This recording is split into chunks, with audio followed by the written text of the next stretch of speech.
தேவனுக்கே மகிமை உண்டாவதாக. இயேசுவின் வார்த்தைகள். அன்பாய் இருங்கள். நீங்கள் ஒருவரில் ஒருவர் அன்பாய் இருங்கள்.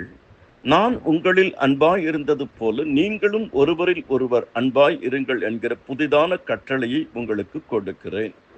யோவான் 13:14. விசுவாசமாய் இருங்கள். இரண்டாவது, உங்கள் இருதயம் கலங்காதிருப்பதாக. தேவனிடத்தில் விசுவாசமாய் இருங்கள், என்னிடத்திலும் விசுவாசமாய் இருங்கள். யோவான் 14:1. மூன்றாவது, நிலைத்திருங்கள். என்னில் நிலைத்திருங்கள், நானும் உங்களில் நிலைத்திருப்பேன்.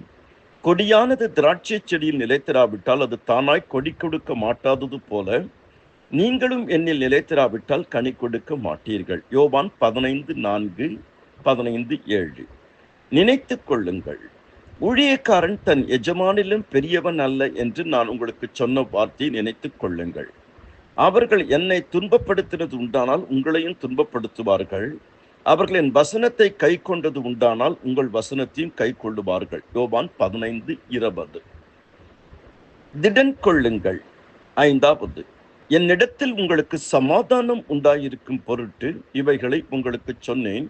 உலகத்தில் உங்களுக்கு உபத்திரவம் உண்டு, ஆனாலும் திடன் கொள்ளுங்கள், நான் உலகத்தை ஜெயித்தேன் என்றார். யோவான் 16:33. இந்த 5 வார்த்தைகளையும் தியானியுங்கள். அன்பாயிருங்கள், விசுவாசமாயிருங்கள், நிலைத்திருங்கள், நினைத்துக் கொள்ளுங்கள், திடன் கொள்ளுங்கள்.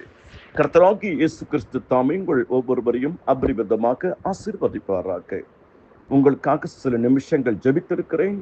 பிரேயர் வாய்ஸ் சாட் குழுமத்தில் இருக்கிற அனைவரும் கர்த்தரால் ஆசீர்வதிக்கப்பட்டவர்கள்.